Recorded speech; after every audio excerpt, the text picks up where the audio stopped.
Three lions নাকি oranges, it's coming home নাকি ভ্যান লিক নারেক্ট, ইংল্যান্ড ভার্সেস নেদারল্যান্ড সেমিফাইনালটা চলে এসছে ইউরো 2024-এর। অথচ এই দুটো টিমকে আপনি সেমিফাইনালে প্রথমে এক্সপেক্ট করেছিলেন কিনা, কিংবা আমরাও এক্সপেক্ট করেছিলাম কিনা, সেই সব প্রশ্নের আর কোনো অবকাশ নেই, কারণ এই দুটো দল তো সেমিফাইনালে উঠে গেছেই। তাই ইউরো 2024-এর second semifinal England versus Netherlands, Borussia ডর্টমুন্ডের Westfalenstadion Signal Iduna পার্কে ম্যাচটার প্রিভিউ দেখব, সব কিছু নিয়েই কথা হবে। এই ম্যাচ যখন শুরু হচ্ছে তখন ইংল্যান্ড এবং নেদারল্যান্ডসের পিকচারটা একটু ডিফারেন্টভাবে পাওয়া যাবে। যদি তাদের হেড টু হেড রেশিওটাও দেখা যায়, তবে সেখানে একটা ইন্টারেস্টিং ব্যাপারটা দেখা যায় যে এই ইংল্যান্ড এবং নেদারল্যান্ডসের হেড টু হেডে ইংল্যান্ডের জন্য ভালো কোনো সংবাদ নেই। যদি আপনি ইন টোটাল তাদের হিস্ট্রিটা চেক করেন, ইংল্যান্ড নেদারল্যান্ডসের তাদের যেই রেকর্ড রয়েছে নেদারল্যান্ডসের বিপক্ষে, একমাত্র ব্রাজিলের সঙ্গে ইংল্যান্ডের উইনিং রেশিওটা সবচেয়ে কম, যেটা 20%। এরপরই আছে নেদারল্যান্ডস, তাদের সঙ্গে হেড টু হেডে যতবারই দেখা হয়েছে ইংল্যান্ডের জয় মাত্র 6টাতে, ড্র 7টাতে, আর পরাজয় 9টা ম্যাচে। এখানে যদি আপনি রেশিওটা ড্র করেন, নেদারল্যান্ডসের বিপক্ষে ইংল্যান্ড মাত্র জিততে পেরেছে 27% ম্যাচে। তাদের যেই লাস্ট জয়টা এসছিল সর্বশেষ 9 দেখায়, সেটাও হয়েছিল একটা ফ্রেন্ডলি ম্যাচে, যেটা আমস্টারডামে খেলা হয়েছিল। সো ইংল্যান্ড আর নেদারল্যান্ডসের ঐতিহাসিক প্রেক্ষাপটটা যদি ব্যাখ্যা করতে চান, তবে থ্রি লায়ন্সের জন্য এই ম্যাচটা একটু হলেও অশনি সংকেত নিয়ে আসবে। ট্রিট দিতে আর দারুণ সব ডিল পেতে অর্ডার প্লিজ। থ্যাংক ইউ পাও পাও। এরপর যদি আমরা একটু ইংল্যান্ড নেদারল্যান্ডসের ওই কথাটাই বললাম যে যদি আপনি ওই ঐতিহাসিক প্রেক্ষাপটটা যদি নিয়ে আসেন, তাহলে ইংল্যান্ডের জন্য ভালো কোনো সংবাদ নেই। তবে 1996-এর ইউরোর কথা চিন্তা করলে ইংল্যান্ডই কিন্তু আবার নেদারল্যান্ডসকে হারিয়েছিল সেবার 4-1 গোলে। কিন্তু যখন আবার রোনাল্ড কুমান তিনি যখন ওই ইউরোটা জিতেছিলেন নেদারল্যান্ডসের হয়ে 1988 সালে, তখন কিন্তু ইংল্যান্ডকে বাদ করে দিয়েই নেদারল্যান্ডস ওই পরবর্তী রাউন্ডে সেমিফাইনালে উঠে গিয়েছিল। এই ম্যাচ নিয়ে কথা বলার আগে একটা কনান্ড্রাম নিয়ে একটু কথা বলা দরকার, যেটা এই ইউরোতে অনেক বিতর্ক বা এটা নিয়ে অনেক কথাবার্তা হচ্ছে। প্রথম ইউরোর প্রেস কনফারেন্সের আগে দিদিয়ের দেশংকে জিজ্ঞেস করা হলো যে তার টিম আসলে বোরিং ফুটবল খেলে এতদূর পর্যন্ত আসলো কিভাবে। তারপর দেশং ওইটা নিয়ে একটু ফাইজলিং মস্করা করলেন যে ভদ্রলোক সম্ভবত সুইডিশ কিনা, তিনি প্রশ্ন করলেন, খুবই ফ্রেঞ্চ একটা প্রশ্ন হয়েছে করলেন। তারপর তিনি বললেন যে তার দলের ফুটবল যদি বোরিং মনে হয় তবে তাকে না দেখতে। এখন এই বোরিং ভার্সেস বিউটিফুল ফুটবলের ডিবেটটা আসলে কোথা থেকে আসলো, এই জিনিসটাকে আপনি মুদ্রার দুটা পিঠের মতো করে চিন্তা করতে পারেন। যদি আপনি বিউটিফুল এবং বোরিং ফুটবল, যেটাকে আবার অন্য নাম দিয়ে আপনি টুর্নামেন্ট ফুটবল বলতে পারেন। এখন এই বোরিংয়ের রেশিও বা গ্রাফে দেশও সাউথগেট আছেন, বিউটিফুল ফুটবলে যদি দেলা ফুয়েন্তে কোমান থাকেন। এখন এই বোরিং ফুটবল আর বিউটিফুল ফুটবলের ডিবেটটা কোথা থেকে শুরু হলো, এটা নিয়ে আপনি জোজে মরিনিওর একটা কথা বলতে পারেন যে যারা বিউটিফুল ফুটবল খেলে তারা বিউটিফুল ফুটবল নিয়ে পড়ে থাক, আমি 3 পয়েন্ট নিয়ে ঘরে চলে যেতে চাই। এটাকে তিনি বোরিং ফুটবল বলে, একসময় তাকে যখন বলা হতো তিনি খুবই ডিফেন্সিভ আল্ট্রা ডিফেন্সিভ ফুটবল খেলেন, সেটার একটা বিতর্কের প্রশ্নের উত্তর দিতে তিনি সেই কথাটা বলেছিলেন। এই দেশও সেই কথাটাই বলছেন যে তাদের ওই বোরিং ফুটবলটাই কার্যকরী, সেই কার্যকরী ফুটবল যেটা সাউথগেটের ক্ষেত্রেও প্রযোজ্য, ওই বোরিং ফুটবলটা খেলেই তারা টুর্নামেন্টে প্রগ্রেস করে সেমিফাইনালে এসছেন। এই বোরিং ফুটবল খেলে হয়তো ফ্রান্স ওপেন প্লে থেকে কোনো গোল করতে পারেনি, কিন্তু তারা তো ঠিকই ওই ম্যাচে তারা শাট আউট করতে পেরেছিল। সাউথগেটের বেলাও কথাটা সত্যি, সাউথগেট ওই কম্প্যাক্ট বোরিং ফুটবল খেলেই তিনি এই টুর্নামেন্টের সেমিফাইনালে এসছেন। এখন বোরিং ফুটবলের বা বিউটিফুল ফুটবলের কনান্ড্রামে আপনি মার্সেলো বিয়েলসাকেও একটু টেনে আনতে পারেন মুদ্রার অপর পিঠ হিসেবে। সেখানে এই বিতর্কটা একটু অন্যভাবে চলে আসে। এই বিতর্কটা তখন যায় যে মার্সেলো বিয়েলসার একটা প্রেস কনফারেন্স ভাইরাল হয়েছে, তিনি বলছেন যে ফুটবলের সৌন্দর্যটা নষ্ট হয়ে যাচ্ছে, তার কারণ হচ্ছে ফুটবলটা যে কারণে খেলা হচ্ছে, ফুটবল দেখার বেলায় সেই কাজটা আসলে হচ্ছে না। কারণ ওই যে আপনি এত ক্র্যামড শিডিউল, আপনার এতগুলো টুর্নামেন্ট, এতগুলো ম্যাচ, তারপর আবার ইউরো কোপা চলছে, তখন ওই বিজনেসটাই, ফুটবলকে কেন্দ্রে ওই বিজনেসটাই যখন মুখ্য হয়ে দাঁড়ায়, ফুটবলের সৌন্দর্যটা ওখানে হারিয়ে যায়। এখন প্লেয়ারদেরকে তো আসলে তাদের বাঁচিয়ে খেলতে হবে, কারণ সামনে তো বড় একটা লিগ আবার শুরু হয়ে যাবে, তাদের টুর্নামেন্টে অন্তত ইনজুরি প্রবণতা কমাতে হবে। তাই ওই বোরিং ফুটবলটা বা সেই ফুটবল খেলে যতভাবে বেরিয়ে আসা যায় টুর্নামেন্টটা জিতে, সেটাই আসলে প্লেয়ারদের লক্ষ্য হয়ে দাঁড়ায়। যদিও এই ডিবেটটা চাইলে অনেকক্ষণ কথা বলা যায় যে বোরিং ফুটবলটা কেন আসলে ফুটবলের বিউটিটাকে হারিয়ে দিচ্ছে বা সেখানে হারিয়ে যাচ্ছে ফুটবলারদের বিউটিটা, সেটা নিয়ে পরে হয়তো ডিবেটে কথা বলা যায়। আপাতত প্রিভিউতেই ফেরত যাই। এই প্রিভিউতে যখন আর কথা বলতে হবে সাউথগেটকে নিয়ে, তো কথা বলা দরকার খুবই। সাউথগেটকে নিয়ে অনেক বিতর্ক, অনেক সমালোচনা সত্ত্বেও এই গ্যারেথ সাউথগেট একমাত্র ম্যানেজার ইংল্যান্ডে অনেক বছর পর যে তিনি ইংল্যান্ডকে নিয়ে প্রায় মেজর যেই কয়টা টুর্নামেন্ট খেলেছেন তার মধ্যে 4টা টুর্নামেন্টে তিনি অন্তত কোয়ার্টার ফাইনাল পর্যন্ত গেছেন, আর এটা নিয়ে তার তৃতীয় টুর্নামেন্ট যিনি ইংল্যান্ডকে সেমিফাইনাল নিয়ে এসেছেন।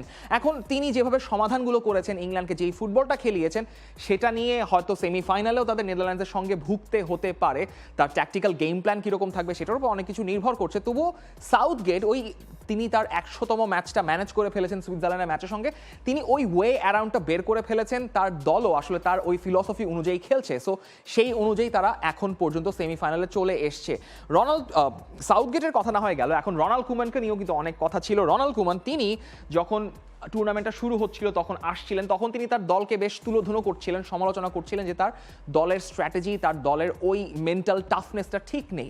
এখন সেমিফাইনালে ওঠার জন্য যখন টার্কির সঙ্গে যখন তাদের ম্যাচ হচ্ছে, টার্কির সঙ্গে ম্যাচটা জেতার পর রোনাল্ড কুমানও কিন্তু তার দলের সঙ্গে নাচা গানা করলেন, বেশ আমোদ ফুর্তি করার মতো একটা ফুরফুরে মেজাজে তিনি ছিলেন, যেটা কিন্তু কোমানকে সাধারণত দেখা যায় না, এবং তার প্লেয়ারদেরকেও তিনি প্রশংসা করেছেন। এখন কোমান তিনি যেটা হয়েছে, টুর্নামেন্ট যতই সামনে প্রগ্রেস করেছে তাই কুমান তার ওই ম্যাচের বা তার দলের কম্বিনেশনটা বের করে আনতে পেরেছেন, তার দলের থেকে সেরাটা বের করে আনতে পেরেছেন, যেটা আসলে টুর্নামেন্ট ফুটবলেরই একটা বড় চ্যালেঞ্জ থাকে যে একজন কোচ কত অল্প সময়ের মধ্যে তার দলের সেরাটা বের করে আনতে পারেন। সেটা কুমান যতই টুর্নামেন্ট প্রগ্রেস করেছে, তার দল তৃতীয় সেরা হয়ে টুর্নামেন্টের সেকেন্ড রাউন্ডে উঠেছে, রাউন্ড অফ 16-এ উঠেছিল। তারপর থেকে কিন্তু মোটামুটি একটা ডমিনেন্সের জায়গা রেখেই নেদারল্যান্ডস এই রাউন্ড অফ 16 এবং কোয়ার্টার ফাইনাল পার করে সেমিফাইনাল পর্যন্ত আসতে পেরেছে।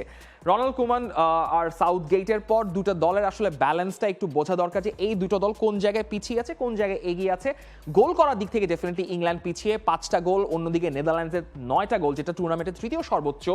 আবার যদি এক্সজির হিসাব করেন, এক্সজির হিসাবেও কিন্তু নেদারল্যান্ডস মোটামুটি তাদের এক্সজির হিসাবের কাছাকাছি পারফর্ম করছে, ইংল্যান্ডও কাছাকাছি পারফর্ম করছে, তাদের এক্সজিও কম, গোলের সংখ্যাও কম। সেটা নিয়ে কোনো বিতর্কের আসলে ওরকম জায়গা নেই। টাচেস ইন দ্য অপোজিশন বক্সে আবার ইংল্যান্ড পিছিয়ে আছে, নেদারল্যান্ড যথেষ্ট এগিয়ে আছে। বিগ চান্সেস ক্রিয়েশনে ইংল্যান্ড অনেক পিছিয়ে, মাত্র 9টা বিগ চান্সেস ক্রিয়েশন তাদের, যেখানে নেদারল্যান্ডসের 16টা বিগ চান্সেস। অর্থাৎ নেদারল্যান্ডস অ্যাটাকিং থার্ডে অনেক বেশি অ্যাডভেঞ্চারাস, অনেক আক্রমণে তারা পোটেনশিয়াল ভালো আক্রমণ করতে পারছে, যেটা আসলে ইংল্যান্ডের ক্ষেত্রে করা সম্ভব হচ্ছে না। কেন সম্ভব হচ্ছে না সেটাও হয়তো আমরা দেখবো। আবার এক্সজি কনসিডের জায়গা থেকে কিন্তু ইংল্যান্ড কিছুটা এগিয়ে আছে, যেহেতু তারা গোল কম খেয়েছে তাদের কম্প্যাক্ট ডিফেন্সের কারণে। সেক্ষেত্রে ইংল্যান্ড কিছুটা এগিয়ে, নেদারল্যান্ডস এখানে কিছুটা পিছিয়ে আছে, যদিও তাদের গোল কনসিড মাত্র 5টা।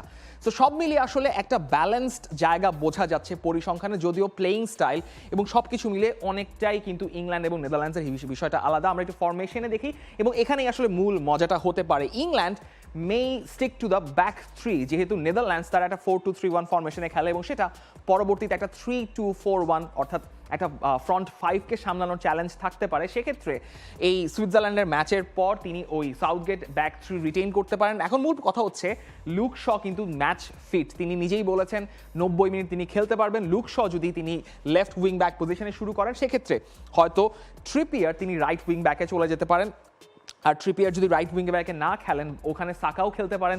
কিন্তু সাকাকে আমরা বেশ দুর্দান্ত একটা পারফরমেন্স দিতে দেখেছি সুইজারল্যান্ডের ম্যাচে। সাকাকে আসলে ওই কেইনের পেছনে না খেলালে তার কাছ থেকে ওই পোটেনশিয়াল আক্রমণের ধারটা কিন্তু বের করা একটু কঠিন হয়ে যাবে। Kobbie Mainoo was brilliant, absolutely brilliant in the Switzerland match. এর আগের ম্যাচও দুর্দান্ত পারফর্ম করেছেন কোবি মেইনিউ, তার জায়গাটা রিটেইন করছেন।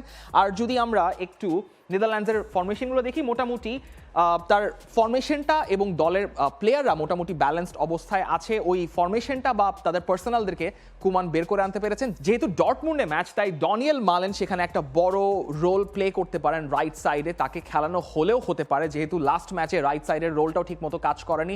বার্গওয়াইনকে খেলানো হয়েছিল, বার্গওয়াইনকে পরে উঠিয়ে নেওয়া হয়েছিল। ওয়েঘোর্স একটা সময় সেই জায়গায় খেলছিলেন, কিন্তু মালেনকে পরে নামানো হয়েছিল। বাকি সাইডটা মোটামুটি ক্লিয়ার থাকবে। তবে এই নেদারল্যান্ডসের পজেশন রিটেইন করার জন্য ভ্যান শাউটেন এবং তিয়ানি রেইন্ডার্স খুবই ইম্পর্টেন্ট রোল প্লে করেন। তার কারণ হচ্ছে যখন নেদারল্যান্ডস তারা ওই বম ফরওয়ার্ড করে আক্রমণে যাওয়ার জন্য, সেখানে ডামফ্রিজ এবং গ্যাকপোর কম্বিনেশনটা খুবই ইন্টারেস্টিং। গ্যাকপো, ডিপাই এবং সিমন্স তারা নিজেদের মধ্যে কিন্তু জায়গা ইন্টারচেঞ্জ করেন। যখন ডামফ্রিজ বল নিয়ে সামনে ফরওয়ার্ড করেন সেখান থেকে ক্রস করেন বা লো ক্রস দিয়ে বক্সে অ্যাটাকিং চান্সেস ক্রিয়েট করেন, তখন সিমন্স, গ্যাকপো এবং ডিপায়ের ওই কম্বিনেশনটা খুবই গুরুত্বপূর্ণ। কিন্তু ওখানে যদি আবার নেদারল্যান্ডস একটু বল হারিয়ে ফেলে, যদি কোবি মেইনো বা রাইস কিংবা ব্যাক থ্রি, ইংল্যান্ডের ব্যাক থ্রি বা ব্যাক ফাইভ সেখানে যদি বল রিটেইন করতে পারে, সেক্ষেত্রে কিন্তু ইংল্যান্ডের লং বল সাকসেস রেট এই টুর্নামেন্টের সর্বোচ্চ। সেখান থেকে কেইন বা বেলিংহামকে কিন্তু ওপেন করে দেওয়া বা সাকাকে ওপেন করে দেওয়াটা বেশ সুবিধা হবে। সেক্ষেত্রে আসলে নেদারল্যান্ডসের ব্যাক থ্রিকে, যেটাকে মাঝে মধ্যে একটু ডিসপ্রপোর্শনেট লেগেছিল গ্রুপ স্টেজে, তাদেরকে কিন্তু এই জায়গায় সতর্ক থাকতে হবে। তবে যেটা বলছিলাম যে ওই জর্ডি শাউটেন এবং তিয়ানি রেইন্ডার্স একজন নাম্বার 10, যদিও তিনি পিছনে কিছুটা রিটেইন করে পজিশন রিটেইন করে খেলতে পারেন, এবং জর্ডি শাউটেন এখন পর্যন্ত বলে ডিসপোজেসড হননি।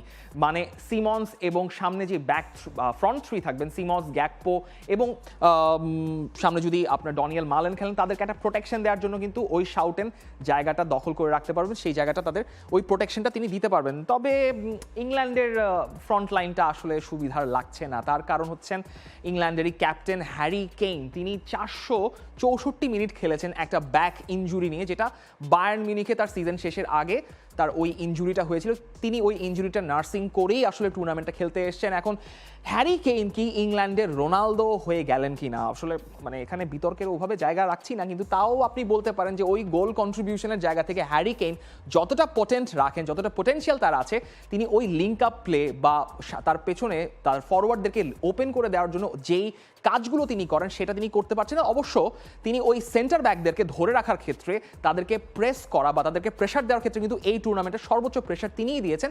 ওই কাজটা তিনি করে যাচ্ছেন, কিন্তু তার আক্রমণে শট নেওয়া বলেন বা গোল ক্রিয়েটিং চান্সেস বলেন, সেটা কিছুটা কম। 15টা শট নিয়েছেন, 2টা গোল করেছেন আউট অফ 0.15 XG থেকে। তার শট নেওয়ার রেশিওটাও 2.9, যেটা টুর্নামেন্টে যত প্লেয়াররা শট পার রেশিও নিয়েছেন অন 90 মিনিটস তাদের মধ্যে 34তম জায়গায় আছেন। হ্যারি কেনের এই ডিসাইসিভ না থাকাটা ইংল্যান্ডকে কিন্তু তাদের ওই গোল স্কোরিং অপরচুনিটি ভুগিয়েছে। এখন আরেকটা ইন্টারেস্টিং ফ্যাক্ট, সেটা হচ্ছে যেই রেফারি ফেলিক্স জভের, তিনি এই ম্যাচটা ম্যানেজ করতে যাচ্ছেন, তার সঙ্গে বেলিংহামের কিন্তু একটা মনোমালিন্য আছে। এখন ফেলিক্স জভেরকে তাকে নিয়েও একটা কিন্তু ব্যাকগ্রাউন্ড দেওয়া দরকার। যখন 2004 সাল ছিল, তখন তার ব্যাপারে একটা অ্যালিগেশন এসেছিল যে তিনি তার রেফারি থেকে $300, মাত্র 300 ইউরো ঘুষ নিয়েছিলেন। সেই ঘুষ নেওয়ার কারণে তাকে 6 মাস নিষেধাজ্ঞা দেওয়া হয়েছিল, যদিও পরবর্তীতে তিনি তার রেফারিং পজিশন হিসেবে যথেষ্ট সম্মান পেয়েছিলেন, German referee of the year হয়েছিলেন 2014 সালে। কিন্তু ঘটনা ঘটেছিল 2021 সালে, যখন ডর্টমুন্ড এবং বায়ার্ন মিউনিখের সঙ্গে একটা ম্যাচ হয়েছিল। সেই ম্যাচে ডর্টমুন্ড হেরে গিয়েছিল। এখন সেই ম্যাচে ওই ডর্টমুন্ড হেরে যাওয়ার পর জুড বেলিংহাম তাকে ওই যে ঘুষখোর হিসেবে বলেছিলেন, এবং বলেছিলেন যে রেফারিকে নিষেধাজ্ঞা দেওয়া হয়েছিল, তিনি রেফারি হিসেবে যদি ম্যাচটা ম্যানেজ করেন তবে তো রেজাল্ট এরকম হবে। এই ম্যাচে, ইংল্যান্ড নেদারল্যান্ডস ম্যাচে এরকম ব্যাপার দেখা যাবে কিনা সেটা আসলে ম্যাচ দেখলেই বোঝা যাবে, সেই ধরনের চান্সেস খুবই কম। তবে ইংল্যান্ডের জন্য আরেকটা বড় স্বস্তির জায়গা, সেটা হচ্ছে ওই ডেকলান রাইসের সঙ্গে ওই পিভট পার্টনারশিপে কোবি মেইনোর যেই ভূমিকাটা রয়েছে, সেটা ইংল্যান্ডকে যথেষ্ট হেল্প করেছে। কোবি মেইনোর পাস কমপ্লিশন রেট 94.4%, যেটা টুর্নামেন্টে ষষ্ঠ সর্বোচ্চ। কিন্তু এখানে তাকে আরেকটু আলাদা করে বলতে হচ্ছে এই কারণে যে তার বয়স মাত্র 19, তার সঙ্গে টনি ক্রোস আছেন ওই লিস্টে, রদ্রি আছেন ওই লিস্টে। যখন আপনি এভাবে আলাদা করবেন ওই এক্সপিরিয়েন্সের জায়গা থেকে, যখন 19 বছর বয়সী কোবি মেইনো তিনি ওই জায়গাটা হোল্ড করে রাখতে পারেন, সেটা ডেফিনেটলি ইংল্যান্ডকে একটা বড় অ্যাডভান্টেজ দেয়। যদি সুইজারল্যান্ডের ম্যাচের কথা চিন্তা করি, সুইজারল্যান্ডের ম্যাচে যখন 3 জন বা 4 জন ট্রাফিক অর্থাৎ সুইজারল্যান্ডের প্লেয়াররা তাকে ঘিরে রেখেছিল, তখন ওই জায়গা থেকে কোবি মেইনো প্রায় 38% ফরওয়ার্ড পাসেস খেলেছিলেন। যে ফরওয়ার্ড পাস খেলার ক্ষেত্রে ইংল্যান্ডের একটা বড় ল্যাকিংস ছিল, যে মাত্র 26% পাস তাদের ফরওয়ার্ডে যাচ্ছে, গোলে আক্রমণে যাচ্ছে। সেই কাজটা কিন্তু সুইজারল্যান্ডের ম্যাচে কোবি মেইনোই বেশিরভাগ সময় করছিলেন, যেখানে ডেকলান রাইস তাকে ওই প্রোটেকশনটা দিচ্ছিলেন।